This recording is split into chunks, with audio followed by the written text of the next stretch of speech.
Welcome back, folks, to the Membership Machine Show. This is episode 112. In this show, we're going to be talking about influencer marketing and marketing strategies, a 101 guide. If you've got a membership website and you're looking at influencing marketing, I've got my great partner of crime. I've got Nico in the house. She's feeling a bit better from last week, but she's got no hot water. So it's fine. but she's It's always something. It's always something, right? Yeah, it's always I think something. everyone listening to this understands that it's always something in life, isn't it? But we're all here today, so that's what counts. Yeah, right. So would you like to introduce yourself to the new listeners and viewers, Nicole? Sure. Yeah. My name is Nicole Willette. I own a company called Technical Support, where I do a lot of online marketing stuff, mainly with a lot of small businesses. And I have a couple of co-working spaces as well. So yeah, that's pretty much me in a nutshell. Right. So like I say, in this episode, we're going to be talking about how you might utilize influencer marketing, some of the pitfalls, some of the tips and insights that will help you get some successes, with an emphasis, a flavor about how it kind of fits in if you've got a membership website and you're trying to market a learning website. Should be a great show. But before we go into the meat and potatoes, I got a message from one of our major sponsors. We will be back in a few moments, folks. Hi there, e-commerce store owner. At Omnisend, we help more than 100,000 e-commerce customers just like you sell their products. We're an all-in-one email and SMS marketing platform that helps you reach your customers, grow your audience, and increase sales. In fact, our customers have seen incredible results with Omnisend, averaging $72 in revenue for every single dollar spent. And if you ever have a question, our award-winning customer support team is available 24/7 every single day. That's one of the reasons we have more than 6,000 glowing reviews and ratings all across the web. So, get started with Omnisend today and start growing your business with better email and SMS marketing. Coming back, folks. Before we go into the great points of the show, I just want to point out we've got a great list of resources if you're looking to build a membership website in 2025. Plugins, services, loads of great resources, and some special offers from our major sponsors. To get this great list, all you have to do is go over to WP-Tonic.com/newsletter. WP-Tonic.com newsletter, and you can sign up for the newsletter, and then you will be taken to this online resource to consume all the free goodies. What more could you ask for? I say probably a lot more, but that's all you're going to get there. Hey, it's a great resource. Yes, if you haven't downloaded it yet. Yeah, get loads of people downloading it, and they don't get any complaints, so they must find it useful. So, Nico, I'm in your hand. You've got a bit more experience with how are we going to introduce this subject to our beloved tribe, Nico? Yeah, so at the start, I just want to say this is a part 1 of 2. So what we're going to do today is kind of get into sort of how this works in general and more strategy, and we're going to get into more details in part 2 of this. So if you're listening and you're thinking, oh, wow, like I really want to know more, just know that there's that other stuff coming in. But the word influencer, I think, was added to the dictionary in 2017. And the idea of an influencer, you probably have heard of it. Sometimes they call themselves also content creators. So a content creator or an influencer is somebody who makes content on their own platform. So it could be somebody, for example, who has a podcast and a YouTube channel, who makes content, for example. Or it could be somebody who, only posts on, TikTok or something like that. But the idea is they have at least one platform and they are posting content that they create themselves. And it's typically around some kind of niche. So somebody might be an influencer about home organizing or cleaning, or somebody might be an influencer about technology or AI, or somebody might be an influencer about any number of things. And the idea is that they're building an audience and they're creating content around this topic. And what companies have gotten hip to over the last few years is wow, these people are making content, so they clearly understand how to make content, and they're also building an audience. And I know what my audience is, and it seems like our audiences are similar. So why not, to get my product or service in front of some new people, why don't I work with one of these people? They can create content about my product or service. I get in front of their audience, they get paid, and it's theoretically all benefits all around. I don't know, Jonathan, do you have anything to add? Am I like missing any like sort of subtleties of influencers in a general way and how they work? Well, kind of, it kind of intertwines with affiliate marketing, but there's kind of different model deals, isn't there? And it's all kind of mishmashed together in my mind. But it's definitely. But you might disagree with that. But it's all kind of mishmashed in my view of it all, kind of. But they're very separate in some ways, but they're also kind of linked, aren't they? Well, if you're making content, like if let's say I'm an influencer about podcasting, I'm not, but let's say I was, I could have, be posting content about making podcasts and growing your podcast and stuff across multiple platforms. And I might be approached by a podcast hosting company, for example, and say, hey, like, we'll pay you or we'll work with you, what are your rates? And I could say, oh, these are my rates for creating content. I will, charge you, $300 per post. And I typically do, I would have a rate sheet, right? And the company might hire me to create content around their service.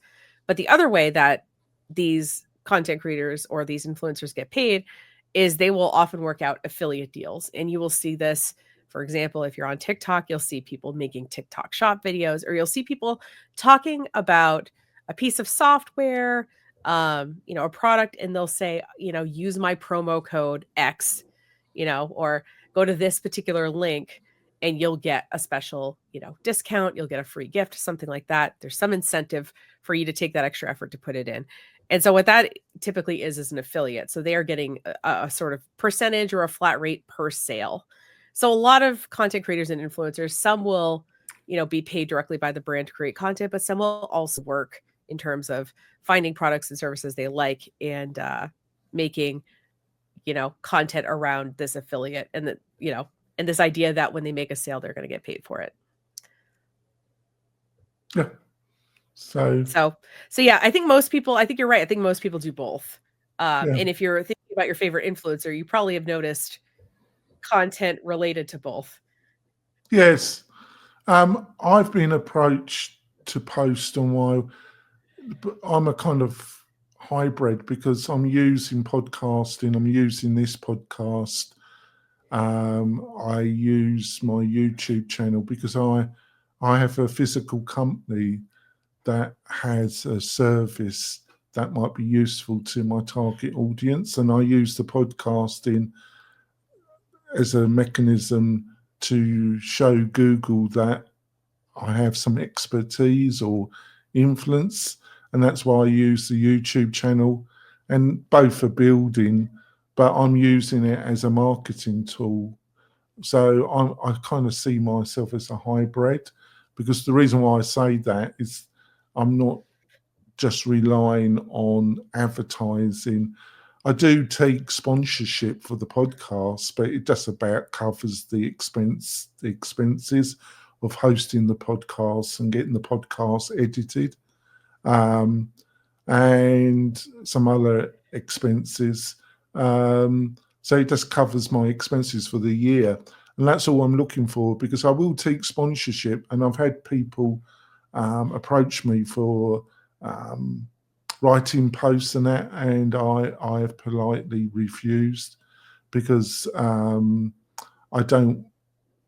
do a lot of posting, a lot of content for the WP-Tonic website, but I produce all that content, and I also have a couple of writers that help me. But I've just chosen that because I just didn't, and I've had a couple people offer me a fair bit of money to sponsor the show, but plus they wanted to appear on the show regularly, plus they wanted editorial control on that, and that was just a bridge too far for me, Nicole. Yeah.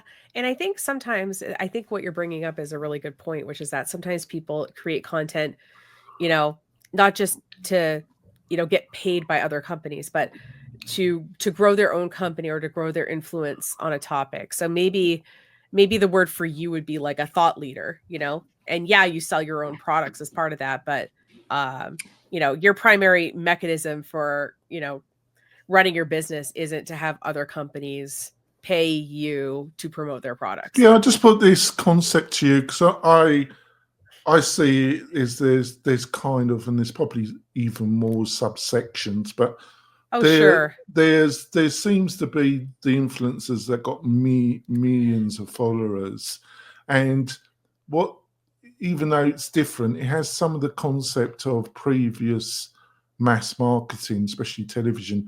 They have well-known brands or brands that want that. There's influencers in the beauty fashion that have millions of followers, and a brand approaches them, and it's aimed at a very large target audience because they have a large following. And then there's people like me that are kind of in niches, and we take kind of more sponsorship deals that are more kind of aimed not at such a broad audience, because we haven't got a broad audience. We've got a micro audience compared to millions, but it's more focused. Am I blabbing, or did that make sense? No, Nicole? It does make sense. And the other thing that, there's multiple studies, and I can't cite any of them right now, but basically these smaller audiences, they typically have better engagement. So a lot of times they're a better value. Oh dear. Yeah, Nico, right. So on our list, we've got audience targeting, higher conversions, and brand awareness. I was saying before we went live to Nicole that I kind of saw it. This could have some real benefit for somebody starting their membership journey, their membership business, building their membership by approaching partners and like that is in their industry, and also already have an established membership website, but your course, your product is in the same industry but isn't a direct competitor to their course, but they've already got established YouTube channel, they've got established TikTok, or they've got some audience, and by offering them a package, they might consider promoting your course, and you get access to a targeted audience, and also the influencer of that individual. What do you reckon about all that, Nicole? Yeah, well, and I think you're also, in addition to getting access to their audience, you're also getting somebody who is trusted, in that field to talk about your product, and to, and so it's not just you saying how great your membership is, it's somebody else who's an expert in the field, who's kind of outside looking in. Yes, they're getting, compensated in some way for it, but at the same time, their audience trusts them and knows that they wouldn't endorse, a membership platform or a membership service that they didn't think was valuable. So if you've ever tried to build an audience online, you know how long it takes to not only grow that audience, but to gain their trust. So most influencers, because also this is how they make their money, or at least, some percentage of their money, they don't want to make their audience distrust them. So if they're going to talk about a product, it's something they theoretically, really, like and use themselves and all of that. So I think there's a few kind of levels of benefits to working with influencers, whether it's like I said, that you're kind of exchanging money for a certain like kind of post, or whether it's in a kind of an affiliate relationship or a mutually beneficial relationship. So let's put some meat on this. Yeah, let's do it. And we can roll over into the second half because we've got at least 10 minutes. Absolutely. Let's say I was a voice coach and I was specialising in stage fright. And I had a reputation. I had actually helped a lot of people one-to-one come to me in person, been recommended to me, and I had helped those people. Let's say that maybe I've done a couple of TED Talks on it, TEDx talks on it, and I've done some speaking gigs, so I've got some authority in the subject, right? And I built a course, and I need to start marketing it myself on YouTube, on TikTok, on Instagram. But I was thinking of approaching people in the music industry, in the educational music sector, that had education YouTube channels, TikTok, trying to teach people to play a particular instrument, public performance that might be suffering from stage fright. How do I get, what do I need based on your experience to develop, and how do I approach these people, and how do I identify them? Well, I think part of it is you want to figure out what you want to get out of it. So maybe you say, okay, my goal with this is to, like, let's say, that, when people get to your website or they follow you for a while, you convert like 10% of them into your stage fright membership. That's not a very good name, but let's just call it that.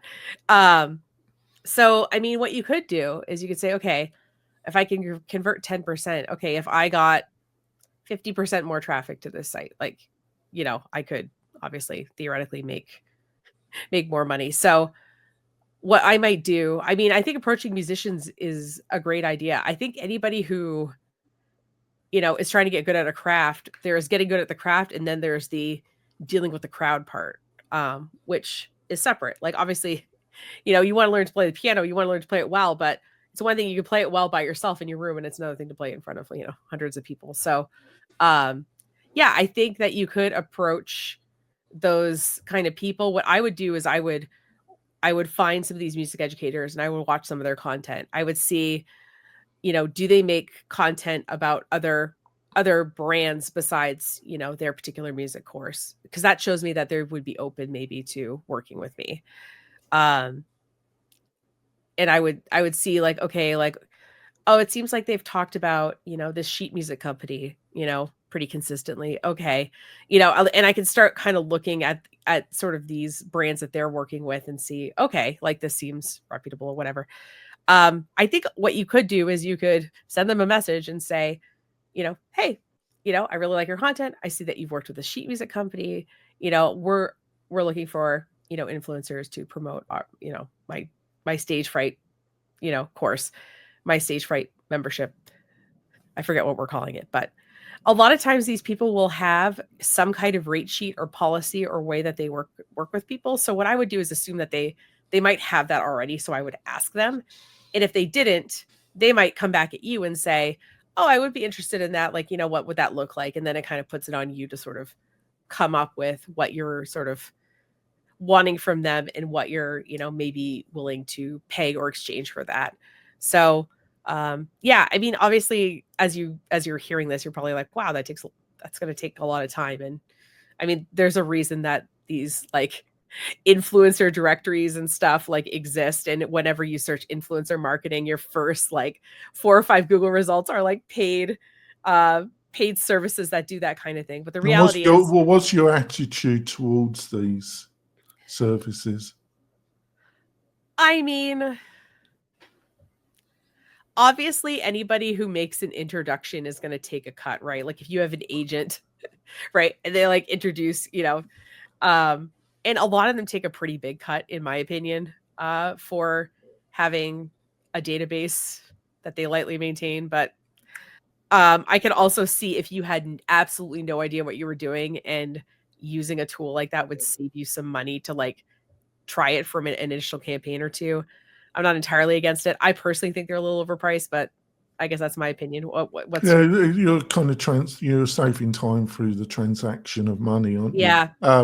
I'm presuming people that are starting out, because there is a lot of people out there, Nicole, that that have the knowledge, have the ability through their course to help people, but they've just built it and they've spent a lot of time trying to find the right platform, make the videos, assemble the lessons. There's a lot of balls in here, but they haven't thought how we're actually going to market this course.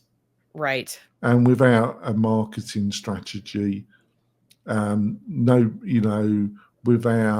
SEO, without a content, without some ongoing methodology that can get people into a funnel, it's very unlikely. So, but there is loads of people, and I think influence marketing is one of the ways that you can get the ball rolling. You can get that first 100, 200 in a way that you can do the outreach and it can be affordable. I think we're going to go for our mid-break, and then when we come back, I'm going to ask Nicole how much these different kind of influence might want. And we go into some of the other things that you need to know. Hopefully you found the first half useful. I'm sure you did, actually. And we're just putting some ideas into your mind, just bringing some concepts that you might find helpful. So we're going for our mid-break, folks, and we'll be back in a few moments. Tired of hosting providers that can't handle high traffic loads? Conversio is here to help. Our platform can handle any amount of traffic, all without slowing down or crashing. With immediate Slack support, performance optimization, and a team that thrives on resolving technical challenges, your e-commerce business is in safe hands. Learn more about Conversio at conversio.com. This podcast episode is brought to you by Lifter LMS, the leading learning management system solution for WordPress. If you or your client are creating any kind of online course, training-based membership website, or any type of e-learning project, Lifter LMS is the most secure, stable, well-supported solution on the market. Go to lifterlms.com and save 20% at checkout with coupon code podcast20. That's podcast20. Enjoy the rest of your show. We're coming back. I'm going to throw it over to Nicole. She's going to tell us about her fabulous media platform that saves you a load of time, and it's fun as well. Back over to you, Nicole. Yeah. So if you are trying to do social media marketing and you're frustrated by having to make videos because you don't know what you're supposed to make an Instagram reel or a TikTok or a YouTube short about, I have a service for you called trendascend.com. What I do is I track trends across YouTube, TikTok, and Instagram. I find a trending idea that you can use across platforms, and I send it to you in a convenient text message twice a week. So basically, by doing these trends, you're posting 8 videos a month. And whenever I post a trending video, it gets hundreds of views in a way that my other content doesn't seem to, because these platforms really like these fun, lighthearted trends. So if you're looking to add to your marketing mix and do more successful sort of short form video marketing, check out trendascend.com. Right. You say that, you see kind of, you're in a particular like let's say you're a voice coach and you sign up to your fabulous service, you're going to be doing videos around music and about, but you do the hard work about finding popular styles, little how the people are doing the video, and you can adapt that style to how you're doing your particular TikTok or video. Is that Yep. I got it Yeah. right, have I? Yeah, and I just sent you the link to the trending audio on the platform. If you want, you can subscribe to TikTok emails and Instagram emails and YouTube emails, and then you can look at the trends and you can watch a bunch of them and say, oh, this one's kind of silly. Oh, this is a complicated dance. I certify all of my trends to be middle-aged woman approved. You are like, anytime I roll my eyes when I see one, I am not going to send that to you. So just know that these trends are fun, but they're doable by a regular person. That's great, and it will save you a ton of time and help you get some real results from these social media platforms. Absolutely. So it's a win-win. Absolutely. So let's go on our journey around influencer marketing, which I was really looking forward to this discussion because I think I myself should engage in this around WP-Tonic to some extent, and find some people and do some of this. Also, I'm thinking of buying some email lists as well, but maybe not next week, so we'll still be talking about this subject. But next subject, maybe we'll have a show where we discuss that. But I will have to ask Nicole her thoughts on that before we do a show. I love it. But I'm really thinking about this myself.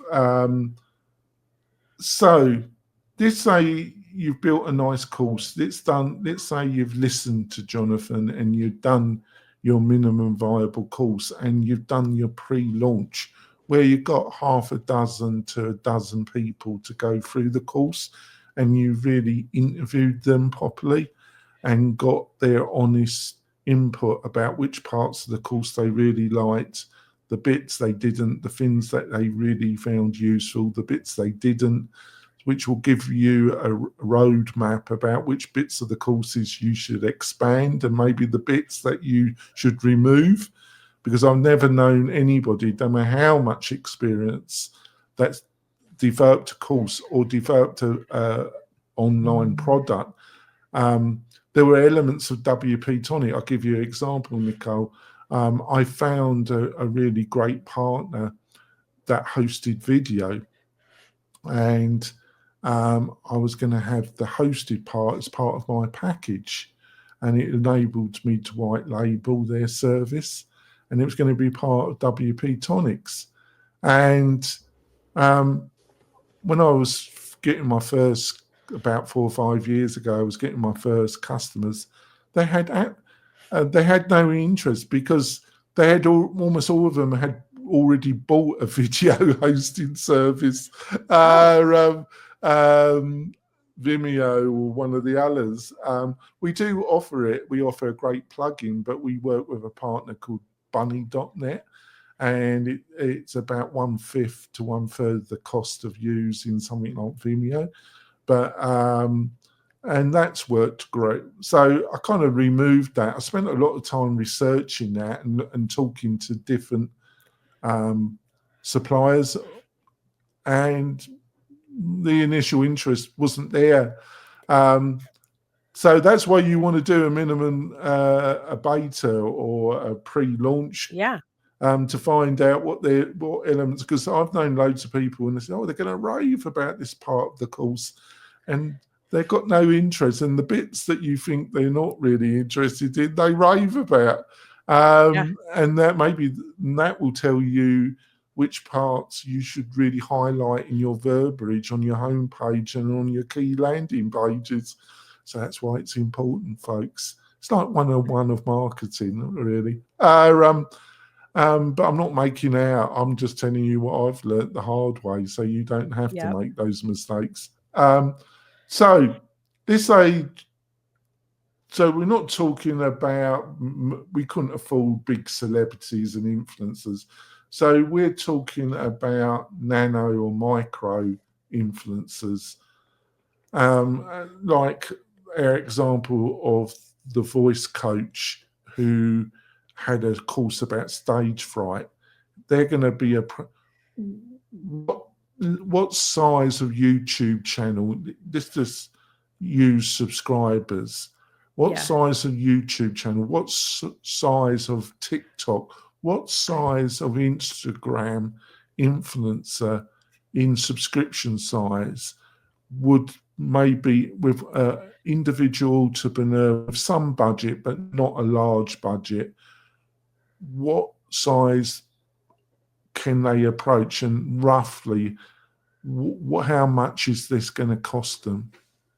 So I pulled some numbers and I just used the defining numbers that I found on one of the sources, which is, Shopify's big study that they did on influencers a couple of year or so ago.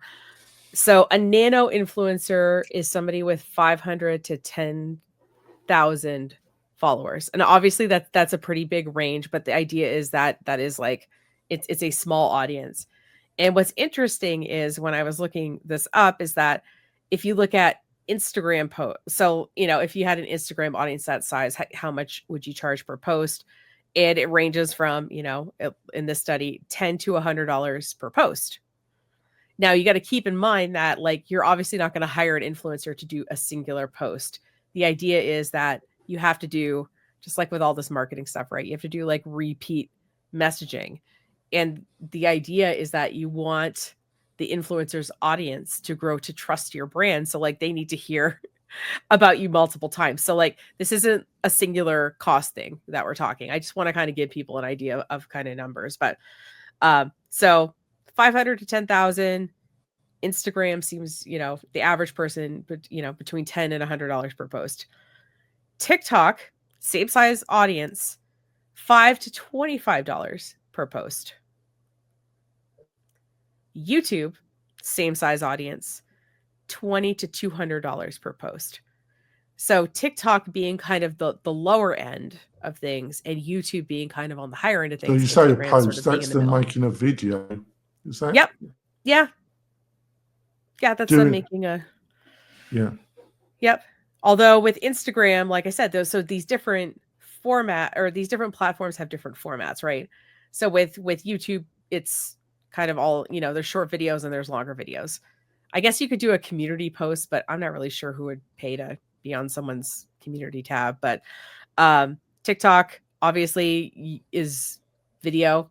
But with Instagram, there can be, stories and, in feed content that can be a still image as well. So, so some of these have multiple formats. And what a lot of influencers do when I've seen their packages is it is a package. They'll, they have a per post price, but they might have like ways that they group things together with a sort of package pricing. And so if the average person listening to this is kind of just getting started with this, or maybe doesn't have a big budget, your two kind of biggest cost savings for this are finding your own influencers to work with. So you doing that legwork and working with these kind of smaller audiences, because the prices obviously go up from there. The kind of next level, just to kind of for comparison, is that micro influencer. So nano is 500 to 10,000. Micro is 10,000 to 50,000. Right. And then you're getting into, for Instagram anyway, instead of $10 to $100 per post, you're getting into $100 to $500 per post. So as the audience goes up on the platform, typically the price per post goes up. But like I said, a lot of these influencers have pricing, and they typically do a kind of package because, like I said, they're not going to be hired for a singular post. They want an ongoing relationship. So if you look, how long do you think somebody's got to give this? 3 months, 6 months? And how much money do they realistically need in the kitty?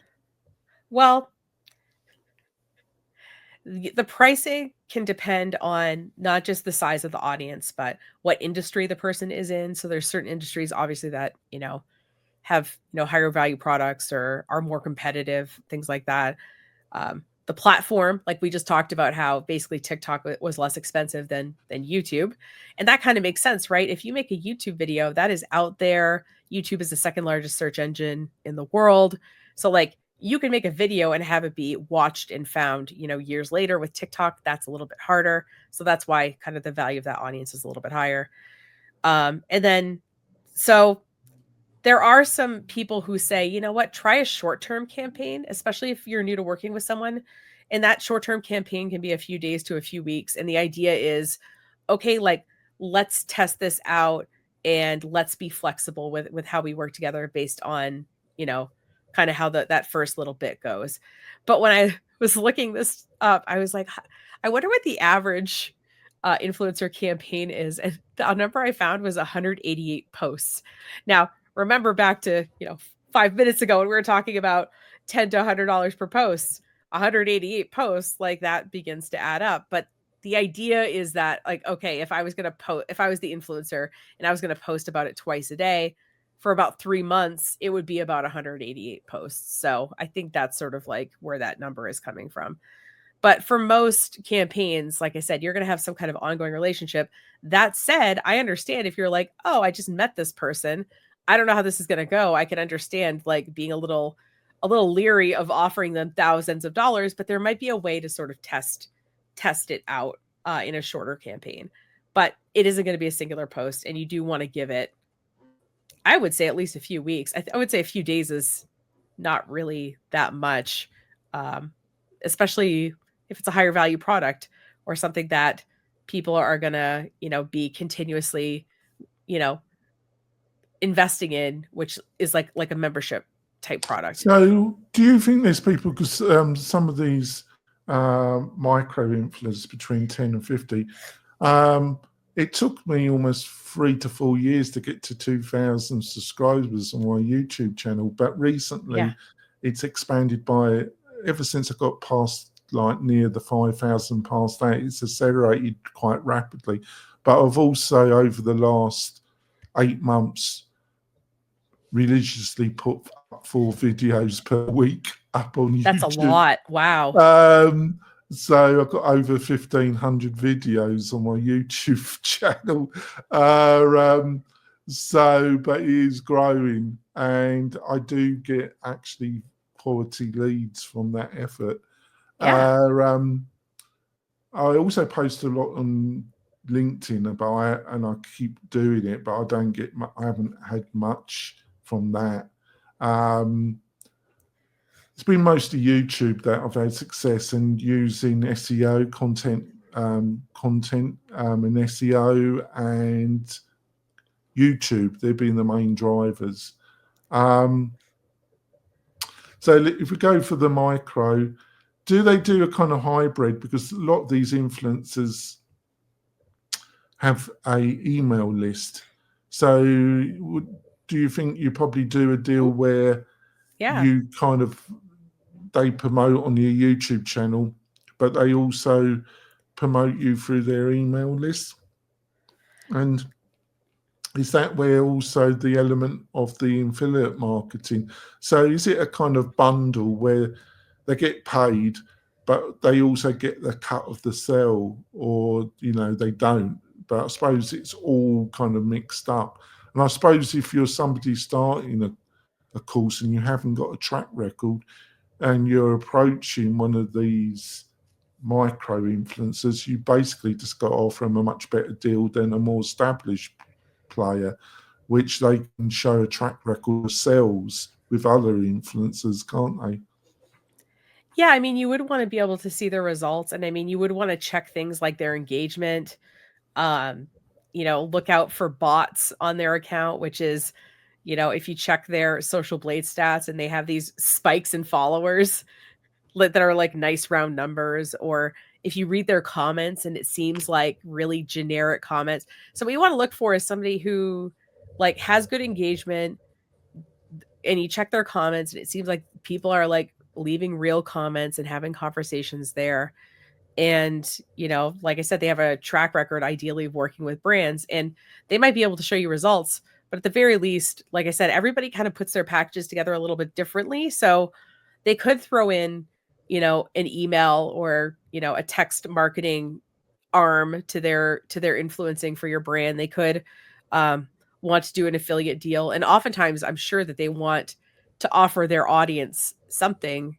Because otherwise, you could just mention the company name and they could obviously just go look it up themselves. But if I type in the code Jonathan and I get 20% off, well, that gives me a little bit of incentive to type it in and make sure they get credit for that sale. So they probably are going to ask you for some kind of deal, so that they're able to track the sales, because if they want to keep working with you. And I think a lot of people, especially ethical people, they only want to keep working with you if they're getting results for you. So the results are for you to track, but it's also for them too, so that they can, remain gainfully employed with you.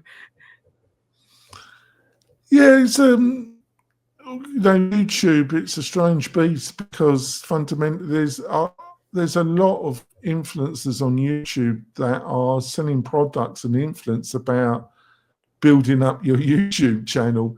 And to be brutally honest, a lot of their advice that I've watched is pretty mediocre. So I have no idea how anybody really does. I think the thumbnails,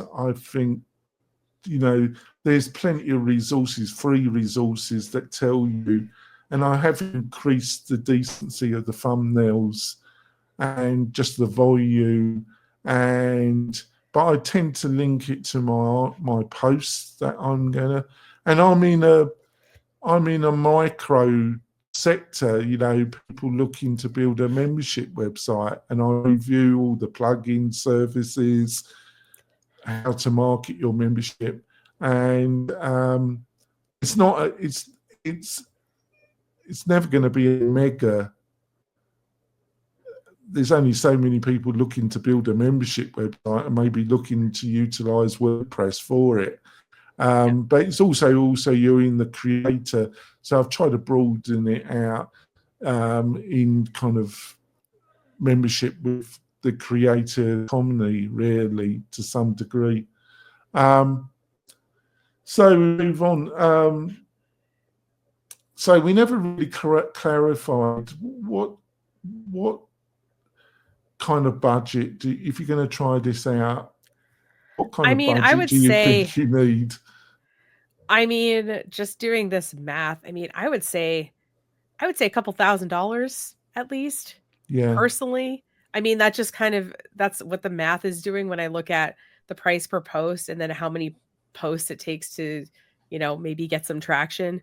And obviously you don't want to just maybe go all in on one singular, maybe you want to try, 2 or 3 different people or different companies, depending on how they kind of see themselves. So, well, I think if you're prepared to lay down 500 down and also have an affiliate element as well, and then say, well, we do it for a couple of months and then we leave it. But if you keep on the affiliate, and we'll be back in 3 or 4 months, and we have another go at it. And you approach these people, and then you have a Zoom with them, and they can see that you're starting out and you're not wacko. Because nobody wants to do work with people that are just a pain in the posterior, do they? Right. I think I'd go a little higher in the budget personally. I'm into paying like creators,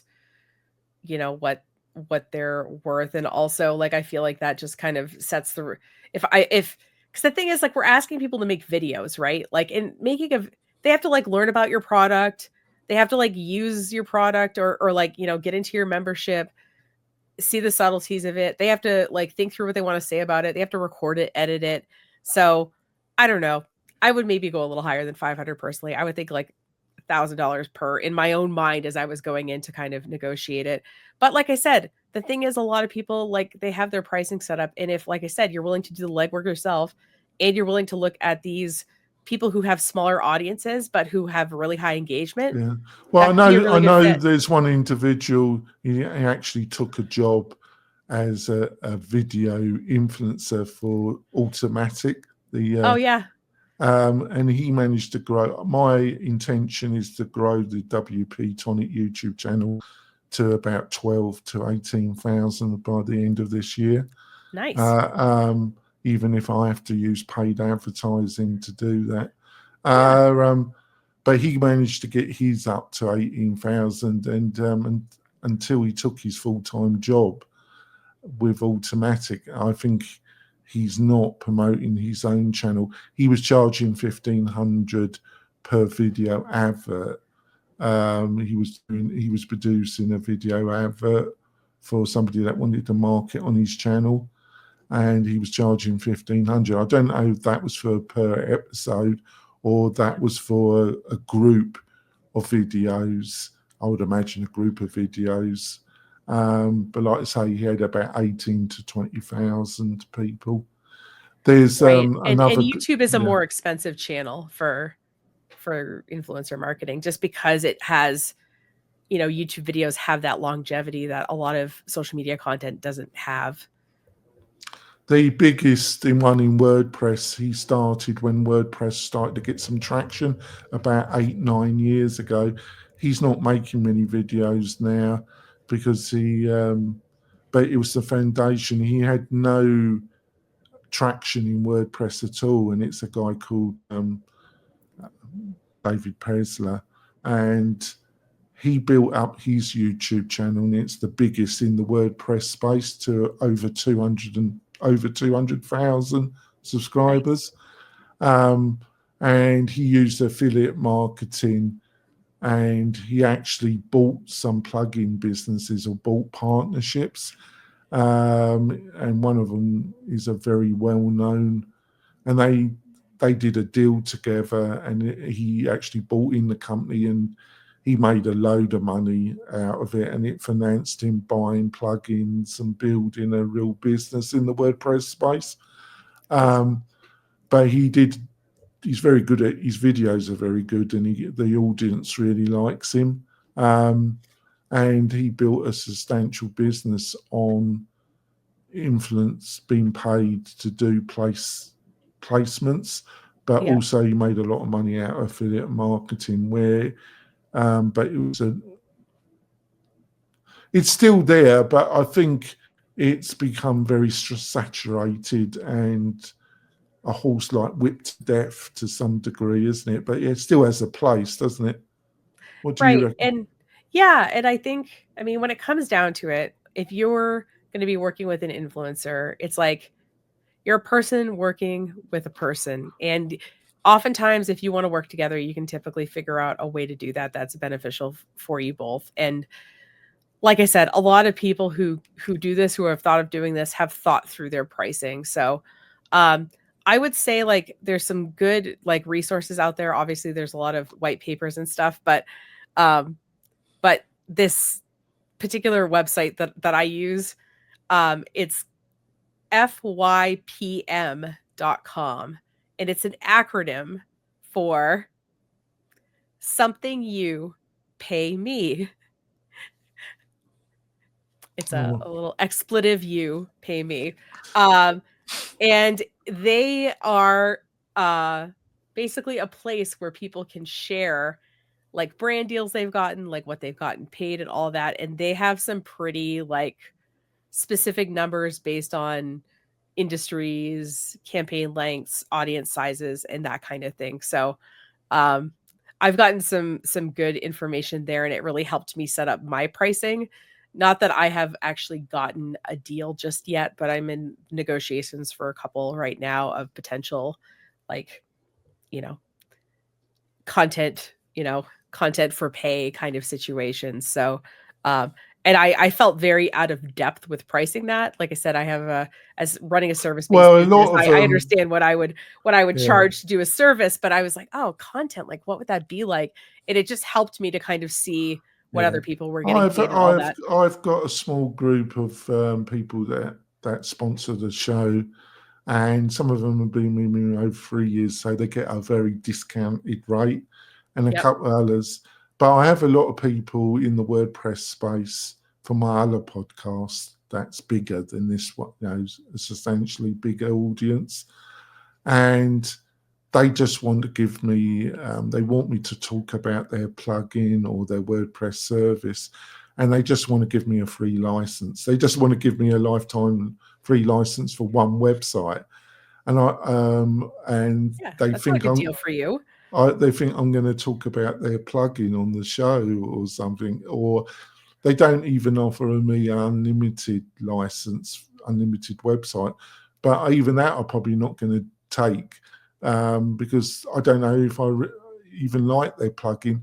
I'm very reluctant to recommend stuff to my audience that I don't really believe in, or I don't know anything about it. I never tried it, or I don't know people that I respect that have tried it and they said it's really good.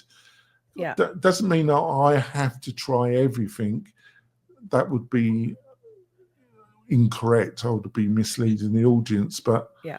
I've got to have signs and through recommendation, or the person has a track record and I've used the products that they have produced and I know that they produce good quality services and plugins, and all the stuff on my list that I promote,